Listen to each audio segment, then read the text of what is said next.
Hello, everyone. My name is Josh Gilliland. I'm one of the founding attorneys of the Legal Geeks. Thomas Harper and I are here to discuss the third episode of Bad Batch, the Solidary Clone. And any minute now, the Mandalorian Season 3 trailer is going to drop. So as soon as halftime starts during the football game, we're going to hit pause. So there might be a hard cut in the middle of this. Anyway, let's get ready to rock and roll. Thomas, how are you? I think you provided the perfect intro there. At some point during this podcast, we're going to abandon all of you, but through the magic of editing and posting this later, it will not seem like that. So you will be abandoned, but you won't feel like that. But I'm doing great because we get a cool trailer and we got a great episode of Bad Batch this week. This was an exceptional episode of Bad Batch. Just wow. Lots of excellent writing, great storytelling, and lots for people to ponder around what is the motivation of Crosshair due to his time in his bunk, where he clearly does not look happy. So what's going on inside his head? But there's lots of legal issues for us to dig into. And I think a lot of these touch on law of war issues. So first things first, we find out that Crosshair spent 32 rotations, so 32 days, waiting for rescue on Camino.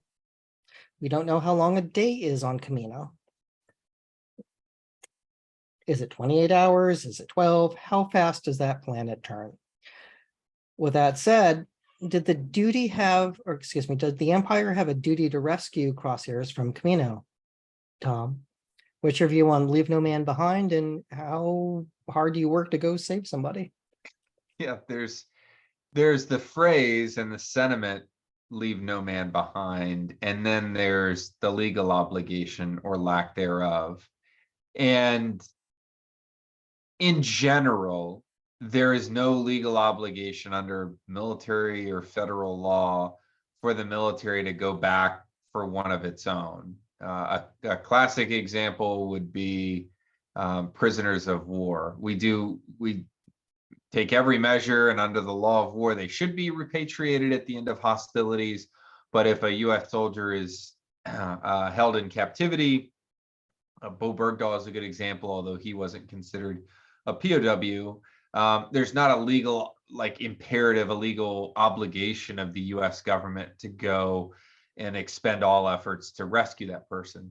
And you can imagine that if there were, it would create some sticky situations in a tactical sense. It could put soldiers' lives in danger, perhaps not unnecessarily is the wrong word, but it might force the hand or force a tactically poor hand.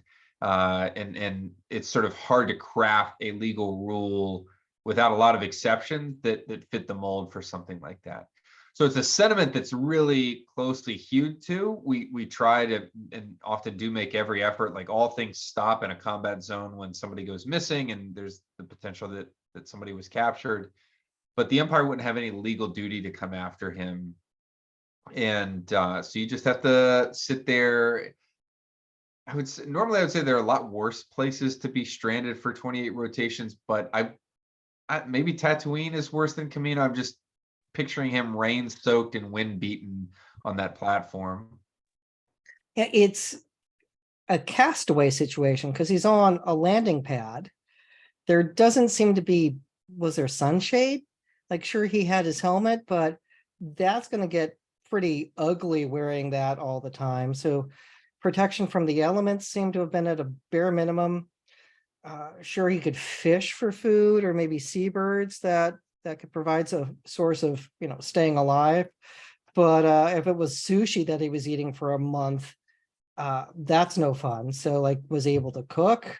There's a lot of ugliness to being stuck on a landing platform, exposed to the elements, on a place that we see lots of rain and wind. So it's not, if it looks nice all the time in a brisk 65 degrees, okay, good. But, you see somebody with chapped lips and marks on their face. It's just sun damage like that is ugly. So He had to spend some time in a bacta tank, would be my guess. Yeah, and I'm wondering what the Wilson situation is. He clearly didn't have a volleyball, but did he draw a little face on his sniper rifle and just talk to it? Yeah, it's again 32 days. Could be a lot worse, but yeah, that's a long time to start losing one's mind. Which now brings us to, we see Commander Cody again, and we haven't seen him since Revenge of the Sith, where he took a ordered a kill shot for General Kenobi, and this raises the opportunity to discuss how to defend him for ordering the death of General Kenobi after Order 66. We've talked about the inhibitor chip before being as a means to discuss the insanity defense. Any new thoughts on that, since this is the first good look we've seen at a clone carried out Order 66 with like maybe a year after doing so? My feelings on Cody are conflicted because he's sort of like the company man. He's the first that we see to execute Order 66 on screen, and there's no hesitation there. It's not a Rex situation where he's like shaking his pistols and like really trying to resist and give Ahsoka a chance to escape. No, Cody just says, "Yes, my lord," puts away the holo projector and orders Kenobi to be blasted. And I guess from that standpoint, he was always sort of the face of like the good soldiers follow order type clone, the one that was sort of fully slave to that ship.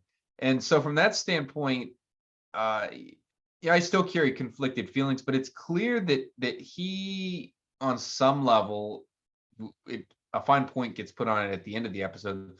But early on, there's something a little bit different about him. Like he is clearly reflecting on some level about the Empire and where things have come. Unclear about what he thinks of the actual order and his role in hunting Kenobi and whatnot. But it starts to make you really question whether he appreciated in the moment of ordering that shot on Kenobi, whether the action was right or wrong. And that's sort of a central component of at least one vein of an insanity defense, that inability to appreciate the wrongfulness of your actions. And we've seen it in different, I think, iterations with other clones, but it'll be interesting to see if we get more information on it. But I think Cody would be another layer to that thought process. Yeah, because he's clearly reflecting and questioning what he did. And it's tough to tell if he is trying to get a read on Crosshairs, on whether or not Crosshair feels that what they did was the right thing and realizes that Crosshairs is very much on board with what he did. And he doesn't, you can tell he's questioning. You definitely can tell that he's questioning what happened, and it's a sore subject because he's acting very Rex-like later in the episode. And I don't know if that's just from the fact that they're a clone of Jango Fett. So we get those values imputed upon them, but there's definitely something afoot there. So, which brings us to the Empire decides to just send in a new governor and put D6 under Imperial control. This was a separatist planet. Separatists lost the war. Do you know anything about terms of surrender that happened after, or did they just roll in and say we're in charge now? It was a mixed bag. We don't have a full detail. There was no, what I can tell you is, unlike the end of the Galactic Civil War, Empire and Rebellion, you had an instrument of surrender. There was an official document, the Galactic Concordance, that ended that war. There wasn't anything like that ended the Clone Wars. There was a total capitulation of the droid army, but in large part, we'll set Sidious aside, the leadership of the droid army, certainly in Dooku and in Grievous, the Separatist Council and Newt Gunray and all the rest of them, they were all dead. They were slaughtered on Mustafar, dead on Grievous's ship, dead on Utapau. And it's unclear who even could have spoken for the Separatists to execute a legal document like that. And so what is clear in canon is that there was a mixed bag of all sorts of planets that still kept fighting. There were holdouts across the galaxy, and the Clone Wars kept going even after that droid shutdown order that we see at the end of Revenge of the Sith. And so the Empire, as it was declared, kept fighting. And so you had pockets. I don't know if Death Six seemed to have had an insurgency on some level going on, but mixed bag across the board. But it's clear that the war is still hot in some places. Looks like the trailer is coming up now. Okay, and we're going to go on pause. Wow. All right, so we just watched the teaser, and initially I thought like, oh, that looks kind of familiar until the audio kicked on, and there's new footage, and there's definitely more going on. Thomas, what was your reaction? Wow. I'm gonna have to kick my brain back into gear to analyze Bad Batch, but yeah, some really familiar places. It's picking up on like one of my favorite story or aspects of this story, which is Din's cultural identity and sort of how he fits into the galaxy, given the pathway that he's trod now with Grogu. So it's amazing. Yeah, what does it mean to be a Mandalorian? Okay, so we're going there.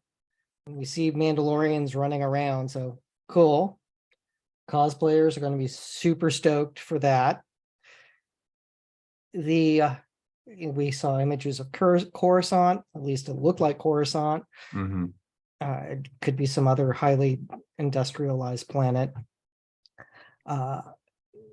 We have Bobo Frick, or somebody who looks a lot like him. We have lots of droids running around.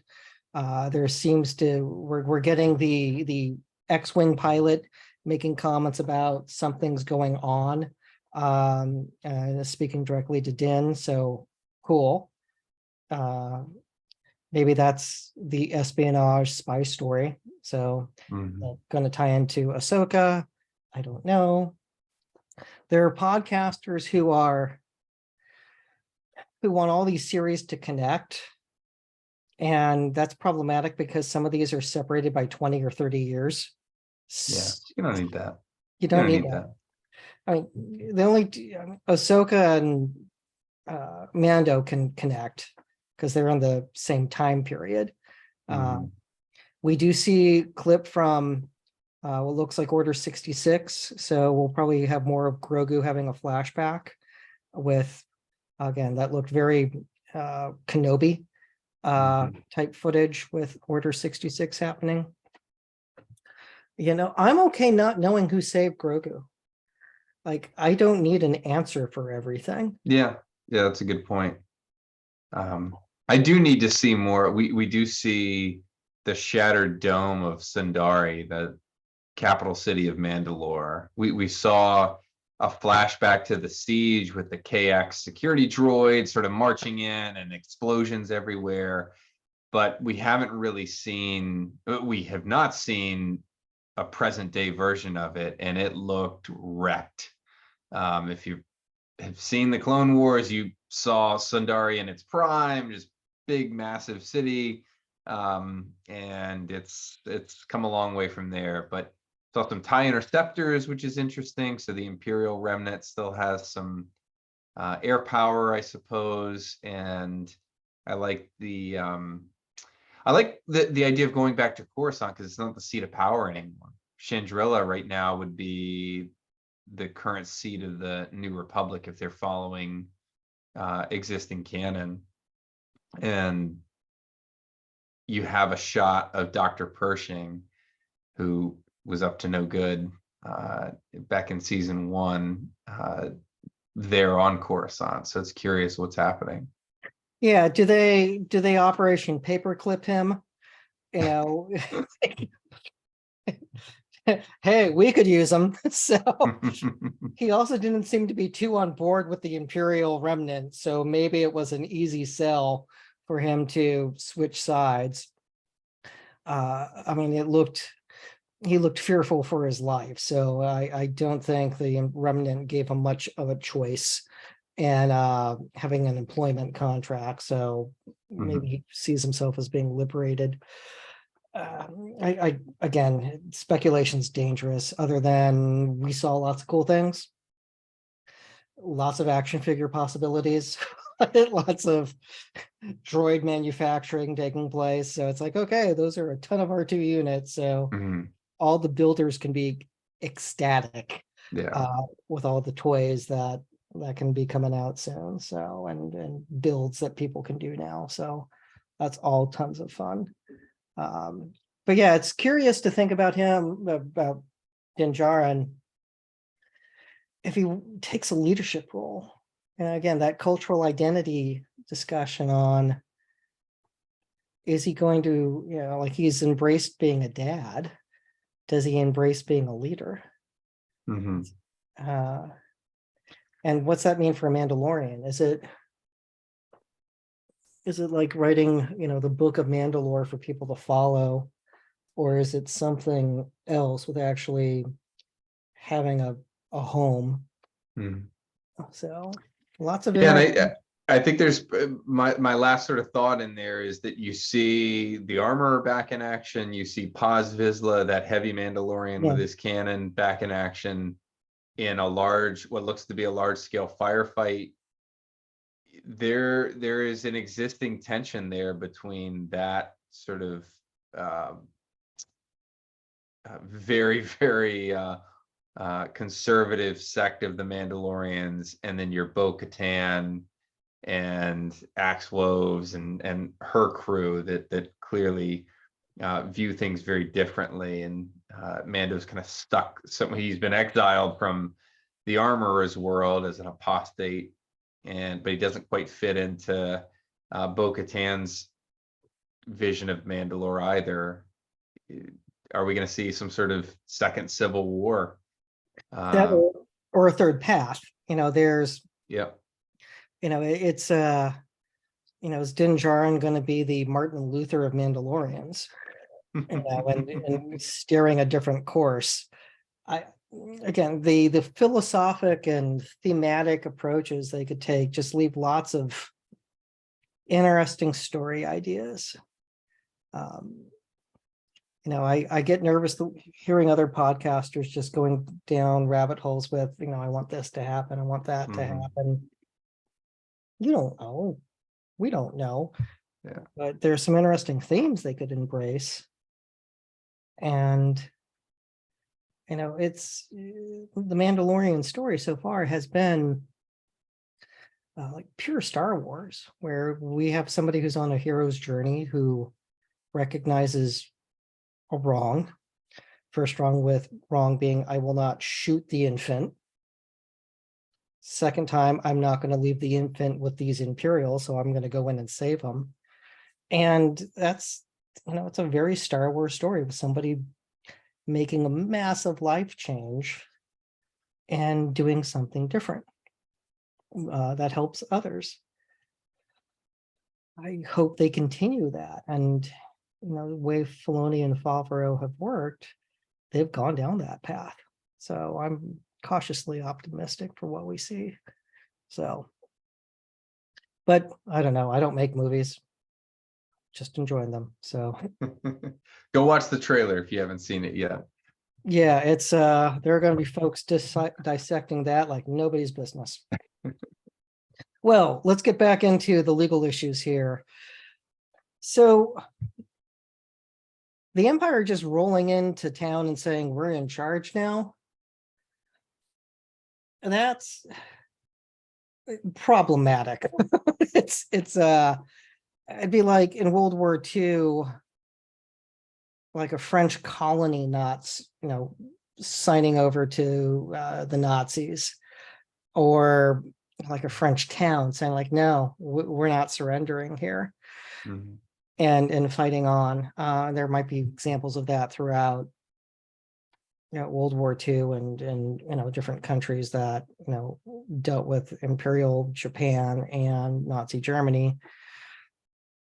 But holding out against a sustained military power when you are tiny is not easy.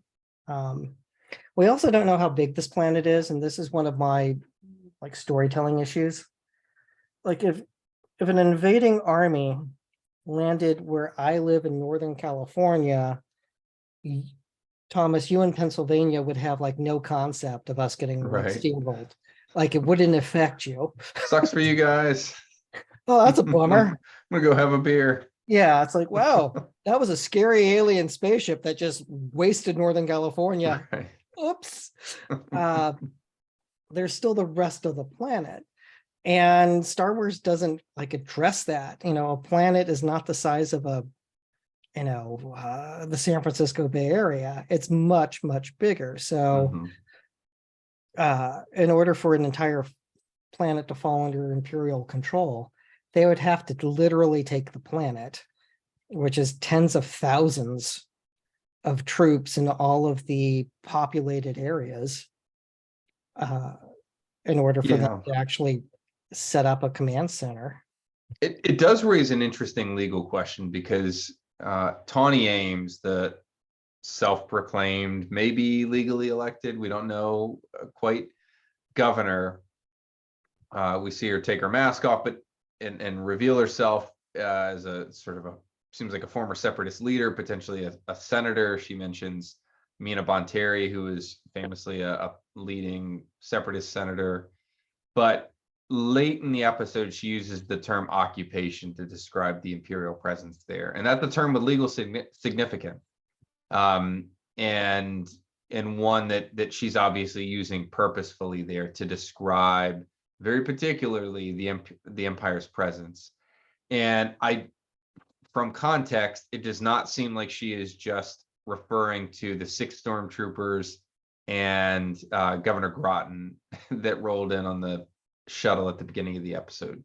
She's seemingly speaking about a larger imperial presence, perhaps one that we don't see.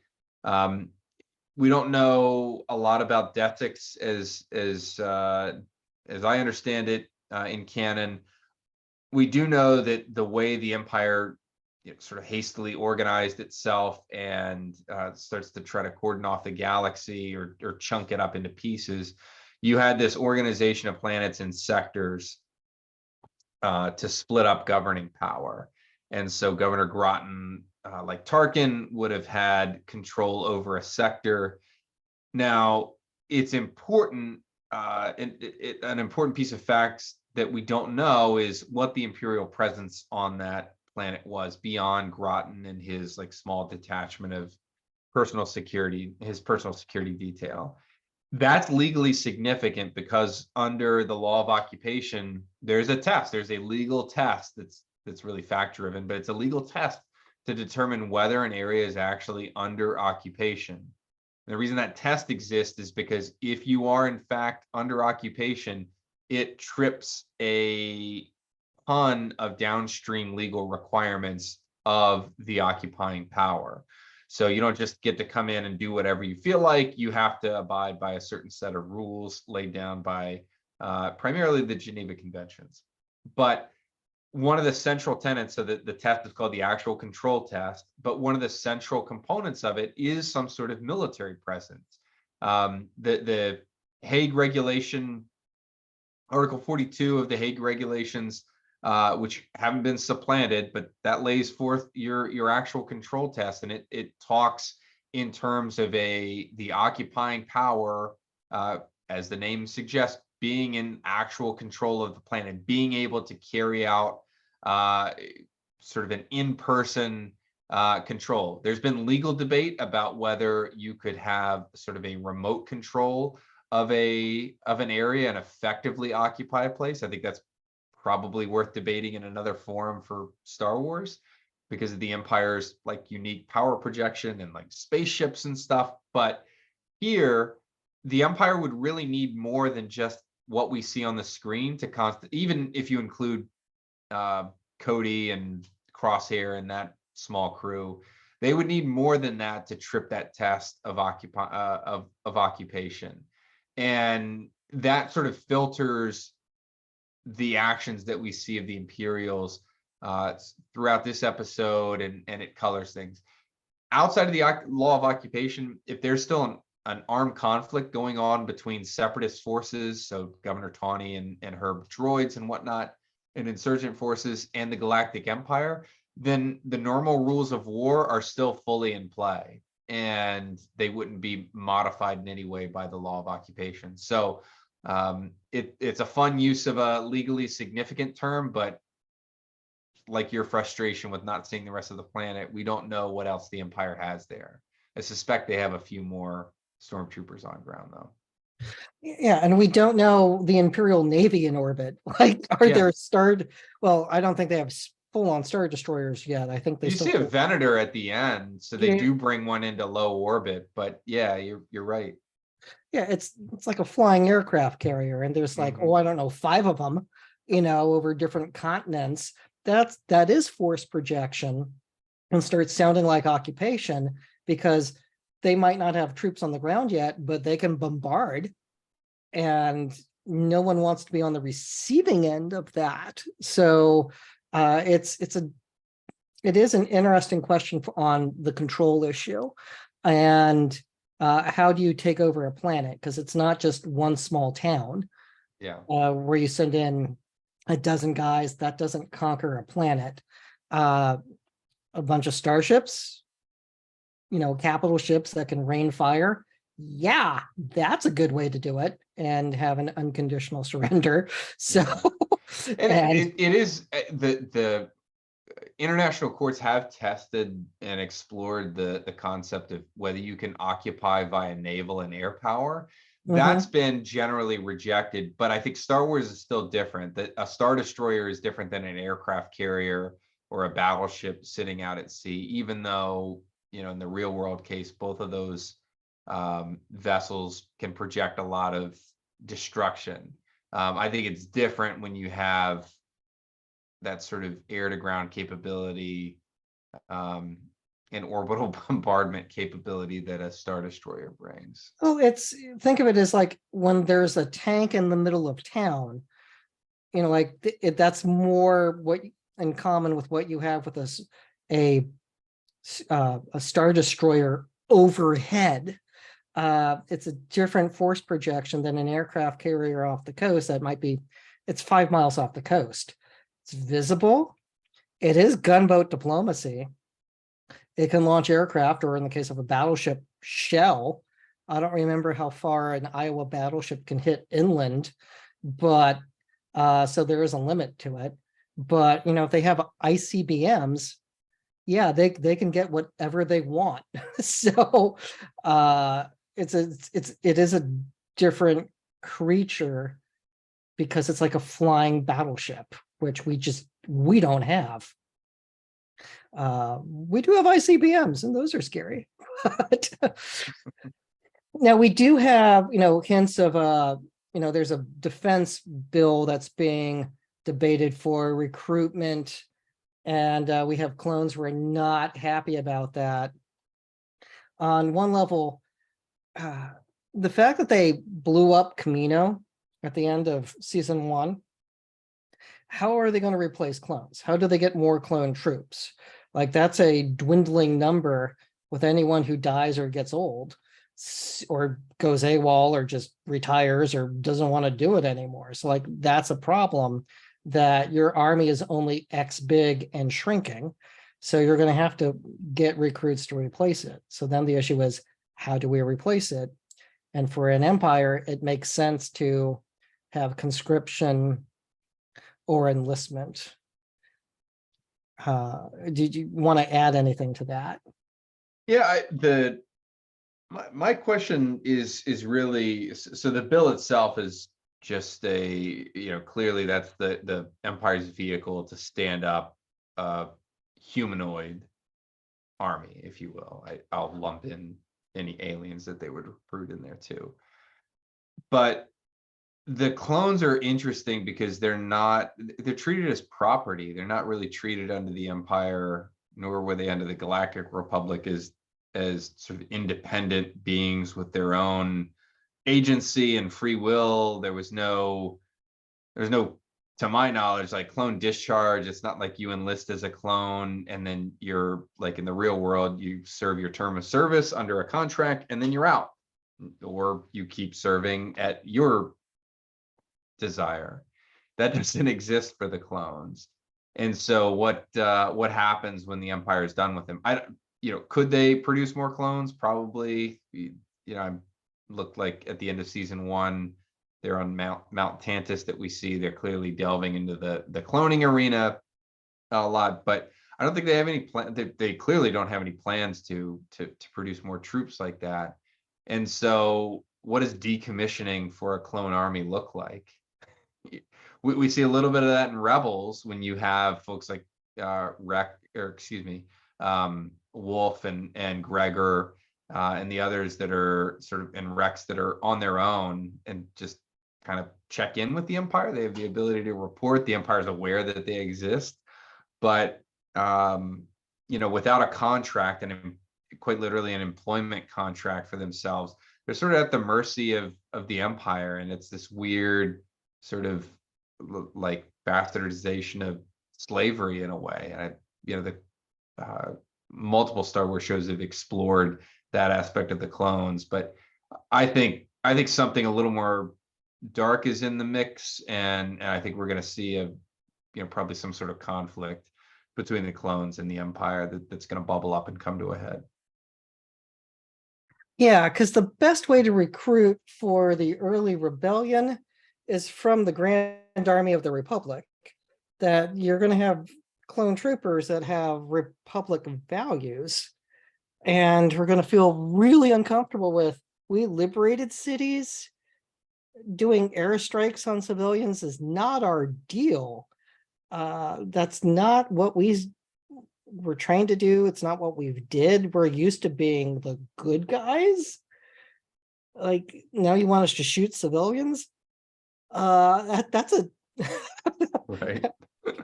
I'm leaving now. I'm gonna clock out now. We'll see you later. Yeah, I'm leaving at the war crimes. So bye.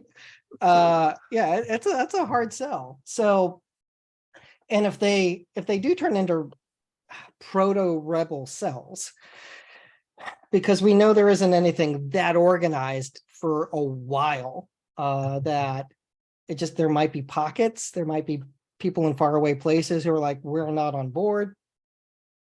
Also, by the time of A New Hope, any of those clone troopers would be, because they're accelerated aging, old. And like they not all of them would be of fighting strength anymore. So I don't know what their life expectancies are, or if the aging slows down at some point, but they they could be a problem. Installing a kill chip would be one way to deal with it. Dark, but if you take the time for Order 66, why not the ability to turn them all off? Again, dark. But yeah, the Empire does need new soldiers because they're going to run out of clones at some point.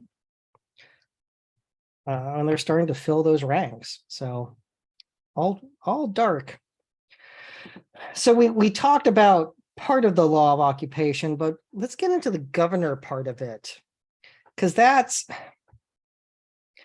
can you just show up and say, I'm in charge here with more than a dozen guys?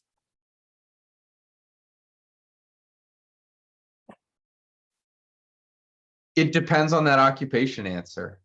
It really, that's why I wanted to tee that up at the beginning, because the occupying power has the duty and the obligation to govern.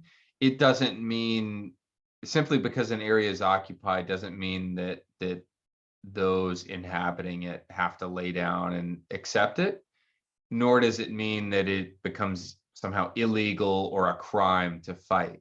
one of the hallmarks of an armed conflict is this idea of combatant immunity for folks that are taking part in it. Something that would ordinarily constitute a crime, say murder, a soldier killing another soldier, it's not punishable under normal criminal law concepts. Those resisting an occupation, generally speaking, if they play by the rules as well, are entitled to that same status. So somebody like Governor Tawney and her forces seem to be mainly battle droids, but they have the ability to do that. They're carrying arms openly. They, at least in the case of the battle droids, there's no mistaking them for civilians. So they're sort of in a uniform of sorts. They're meeting all the sort of distinction criteria that you need to abide by to be a combatant, so they can fight. The question, if it's not an occupation, then the question revolves around whether Desix is a sovereign state, and that's like a real deep cut area of international law. How is a state recognized? One that, we're seeing play out in Ukraine right now. You have a pair of breakaway regions out in the east and Donbass, in Luhansk and Donetsk, that have declared themselves people republics. They've declared themselves free states that are now, I guess, subsumed under the Russian flag. But the international community in that instance has roundly rejected it. Nobody has recognized that sovereign status. They don't meet the general international law criteria for even being a sovereign state. So things like having a permanent population, there's a dispute over the territory, even though they technically have a defined territory of sorts. They don't have the capacity to enter into relations with other sovereign states, with the exception of maybe Russia, Iran, and North Korea. So in the context of Desix, probably the same for Desix. Maybe they can enter relations with other holdout separatist countries or worlds, but the empire is the empire, and they're not going to recognize that. And in fact, you hear Governor Groton say, "Your request was considered and denied, and we're here to run stuff now."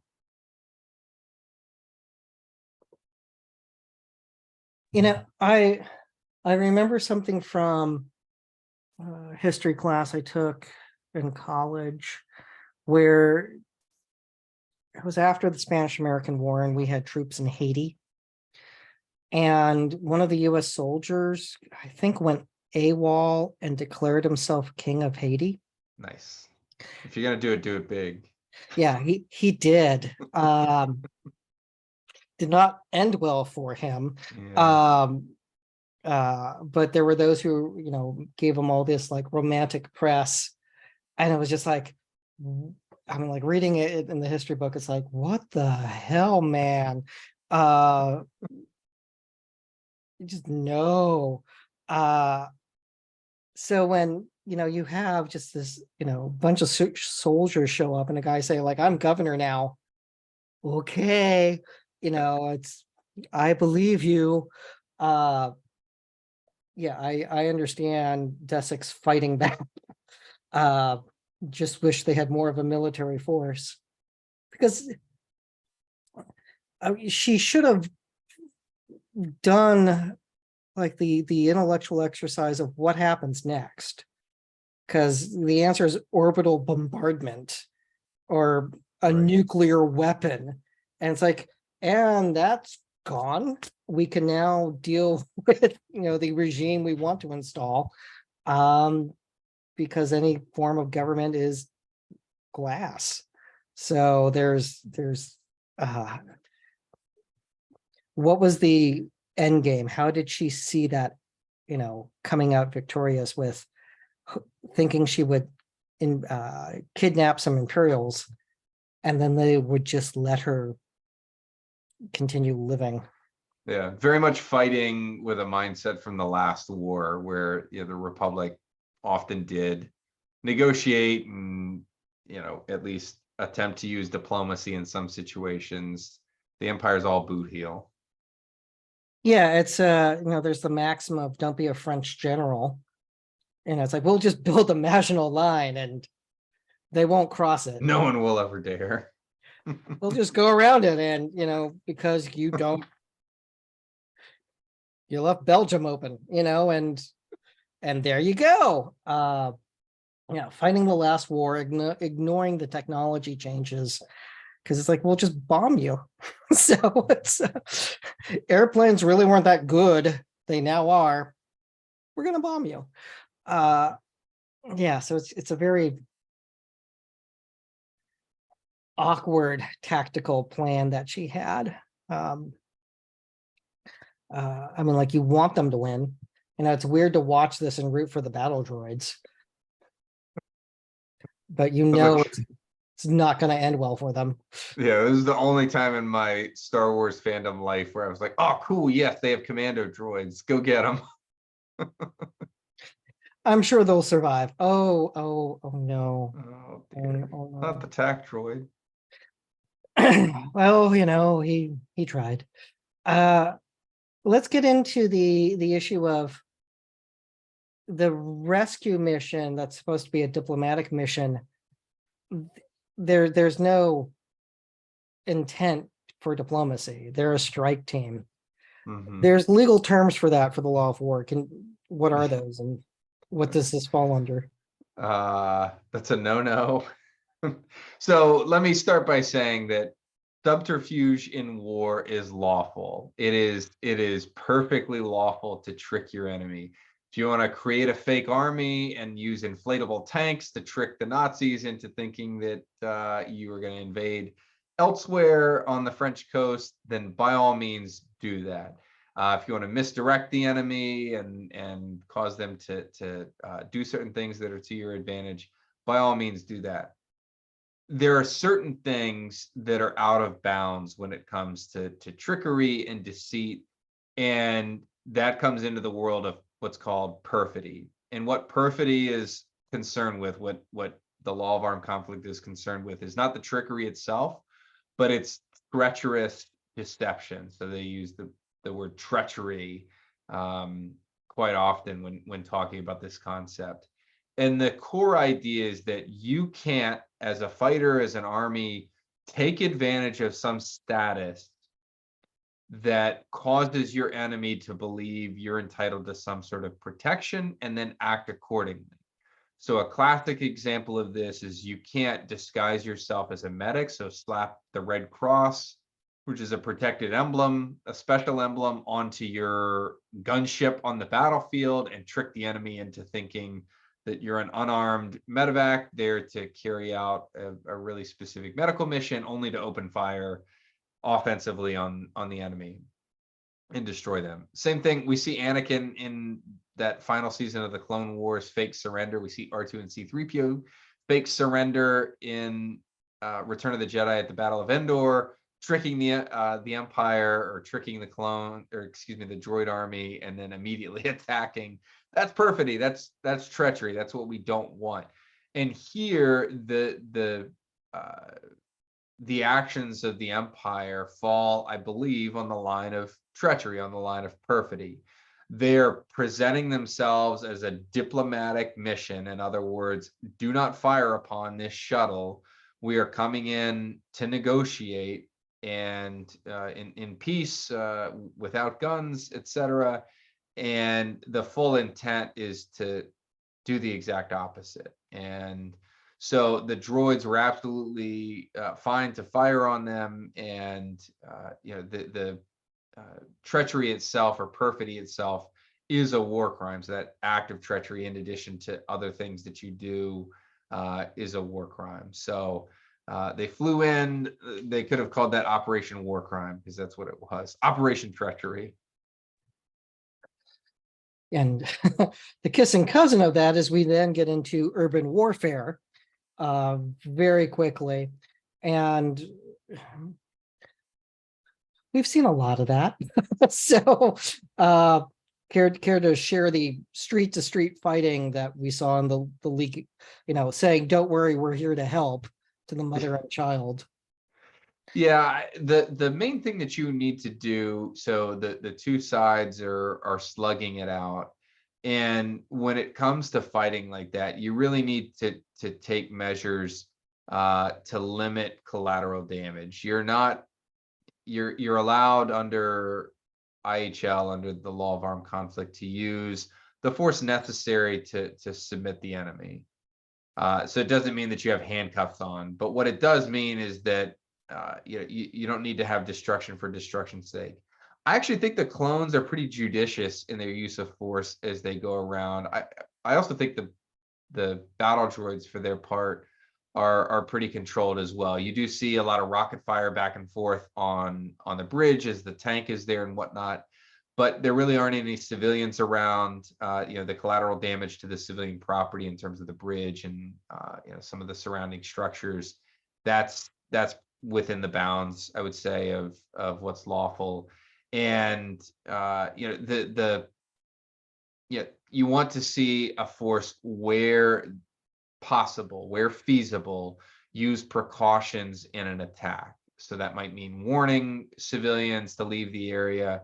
That might mean adjusting your use of weaponry to account for that. So maybe instead of an orbital bombardment, you go in with a more precision surgical strike or something like that. And I think that both sides do a pretty good job of abiding by those rules. It doesn't seem like there's a lot of collateral damage happening. At least not to people. Yeah, well, yeah, you don't, when the clone troopers come in with the flamethrowers, they're going after droids, not civilians. Because when that happens, it's like that could really get out of hand quickly, because Right. it's a flamethrower in a residential area. So there's concern. We now, we get to the fact it's going to be really hard to redeem Crosshairs. There's a standoff. Cody talks down the governor. She releases the Imperial. The Imperial says, shoot her. Cody refuses, doesn't get a chance to actually say I refuse, but he's about to argue. And Crosshairs pulls the trigger. I mean, like, she was armed, but she wasn't like aiming the weapon at anyone. So there's no self-defense argument. It is full on summary execution to prove a point. And then the Imperial ordered her body to be hung out in the square for everyone to see, just to make the point of stand up to us and we will kill you. How do you redeem Crosshairs after that? Because there's no legal justification for him to murder someone, and that looks like murder. It was you can't do the I was following orders, because that looks like an illegal order on its face to shoot someone who's just released you. That's me. Your thoughts? I can't. We live in a world where folks like Darth Vader have been redeemed and Kylo Ren. So it's hard for me to count anybody out of the general redemption eligibility club, but that doesn't mean that I personally have to redeem them. And I'm looking at you as well, Cody. And so I don't know. Crosshair, you see elements in sort of how he's going about his duties that remind me of Agent Callus in Rebels, the large sideburns Imperial, and he's there's that like great episode where he wakes up in his like very sterile room aboard the Star Destroyer, and it's all gray and nondescript, and nobody cares that he's done anything. And you see a little bit of that with Crosshair. I don't know. It's almost like he's choosing to step further down the path. Like he is actively making choices to prove to himself, I suppose, that he is the most loyal, and like he's got to mentally commit and recommit to this path that he's on, because he's in this mental battle against not just himself and his sort of ego, but against his former squad mates as well. So it's kind of fascinating. It's a fantastic scene with Cody sort of tacitly refusing to follow an illegal order, and Crosshair once again filling that gap. Yeah. Well, part of the issue with redemption is there should be some form of atonement. And, having Vader and Kylo Ren both conveniently die means that they don't have to deal with the atonement issue. It's like, I did one act, therefore I'm okay. Kylo did more than one, but still thousands, if not billions, died because of him. So like death is the easy option for those characters. Crosshair's like looks at someone and pulls the trigger. I've lost count of his body count at this point with where we are with it. But it'd be interesting if he does change. And what does he do to atone for it? Because if it's like one, valiant act and dies, it's like, again, convenient, you died, as opposed to what are you going to do to fix the situation and make the world a better place, seeking forgiveness and trying to right all the wrongs that you did. So the atonement question's a big one that often gets skipped in Star Wars. So it's like, rescuing Omega on Camino is not going to cut it. That's not enough. And I include AZ in that as well. You don't get a pass yet. Yeah, it's like he didn't shoot the grappling hook at Omega. Right. I don't know if that's like good for you, dude. Like you would have harpooned. You met the bare minimum of humanity. You didn't harpoon the child in order to save her. Good. Oh man, it is so hard to tell. It's so hard to tell. But when we get to the end, we find out that Cody's gone AWOL. That he's had enough of this crap. This isn't what I signed up for, which again raises interesting questions about him.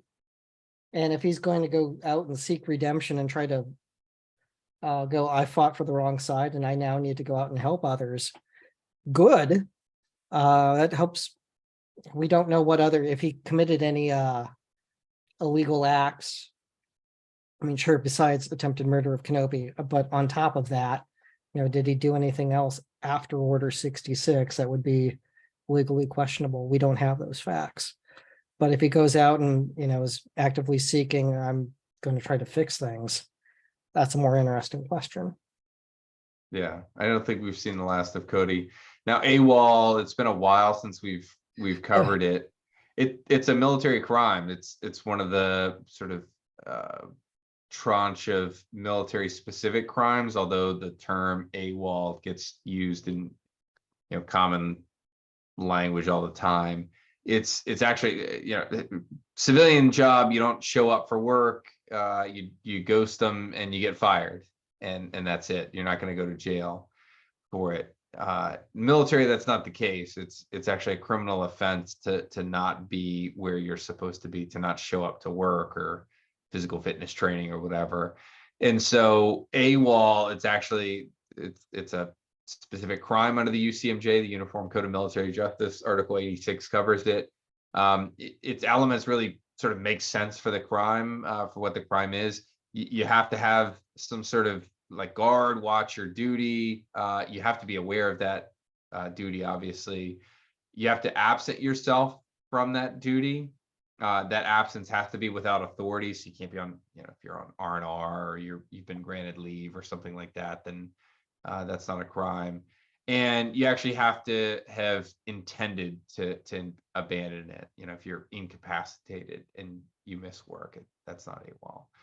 And there's no time requirement for AWOL. So it can be, theoretically as little as not showing up for work in the morning. We don't know how long Cody was gone.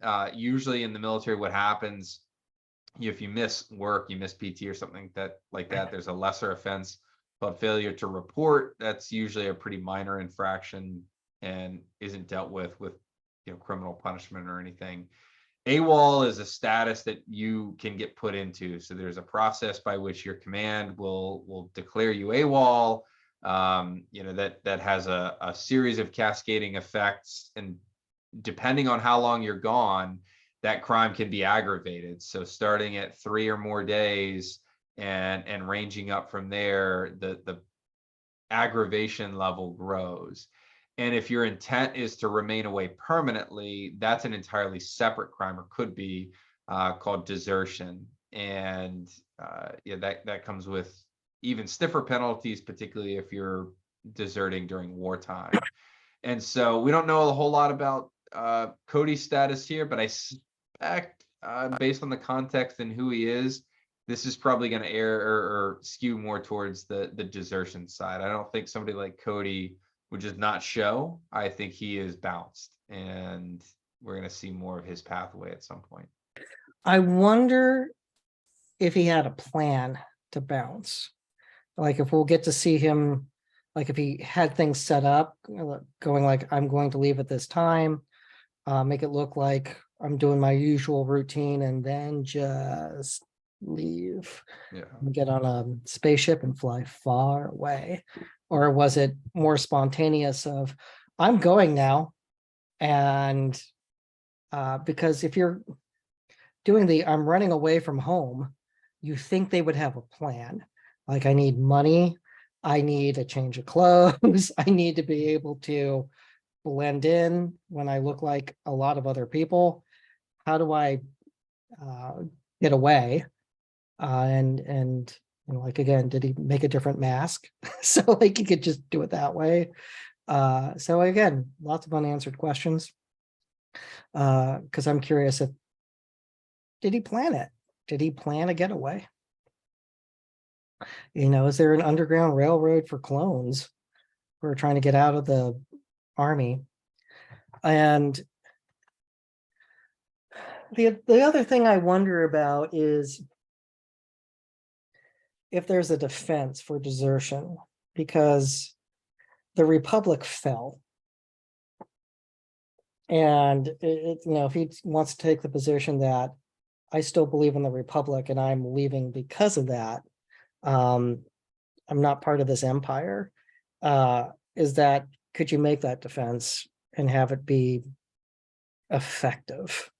You could say anything in extenuation and mitigation. Yeah. That's a good question. It's also an open question. The clones genetically were designed to be less independent, and it begs the question. We've seen clones repeatedly struggle who don't have their inhibitor chips taken out, or get damaged in some way.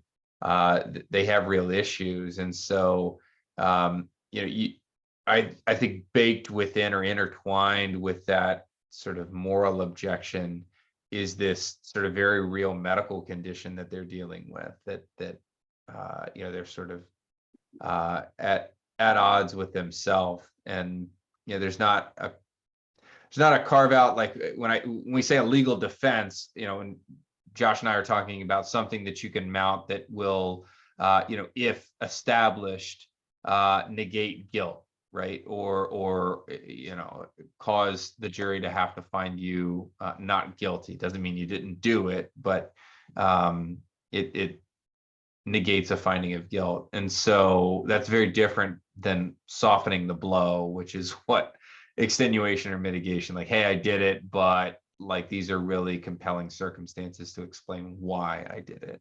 And so while you might be found guilty, it might have a significant lessening impact on the ultimate punishment that you receive. So, hey, you're convicted, but you're not going to do any jail time or this or that. Yeah, it's They can lock Cody up for all I'm concerned. We'll see what else he does. I'm open to redemption, but hunt him down, lock him up. yeah, I'm more I of know the, he deserves justice. they missed, so the This force is was true. with them. So it's not like any of the like Plo Koon or any of the others who like died. Yeah. This is Good. They missed. Well, they may have killed his mount, Boga, and like that Varactyl didn't deserve to die. So No, that agreed should there. be equally punishable. He was a good one. That said, it's how do you? I didn't leave the Empire, the Republic left me, and thus I'm out of here. It's an interesting question. And do you go hide out on a planet that helps support the rebellion at some point, trying to live underground, undercover, or do you continue the fight in a different way? Those are all interesting questions. I don't know if we'll see them explored or not. But it's what do you do afterwards? Like, I don't want to be part of this. And I'm sure there are historical examples that we could look at with, I don't like Vichy French. I don't know if any of those guys deserted. I mean, clearly a bunch went with de Gaulle. So like, nope, we're going. So out. Yeah, so definite questions there. So well, that good episode and fun to discuss this with you. Yeah, this was, I would say, a series defining episode, even though we didn't get a ton in terms of, like massive movement of the overall universe or anything like that. I thought it was a fascinating look at Crosshair and Cody. And for an episode that featured exactly 0 seconds of the Bad Batch, well, I'm excluding Crosshair from that group. Yeah, It showed that the series can be really, really compelling to all this. I mean, like the backdrop of the two of them talking against the war memorial for the first battle of Geonosis and all those like dead clone designations. I mean, it was incredible. And it felt at times like an old Clone Wars episode. And so I was in the top 3 of the episodes for the show so far for me. agreed. It was exceptional. So with lots for us to discuss. So everyone, go watch the Mandalorian trailer. It looks Yes. hot. That is the way. Yeah, that is definitely the way.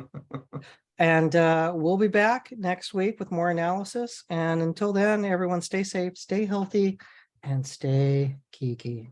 Take care.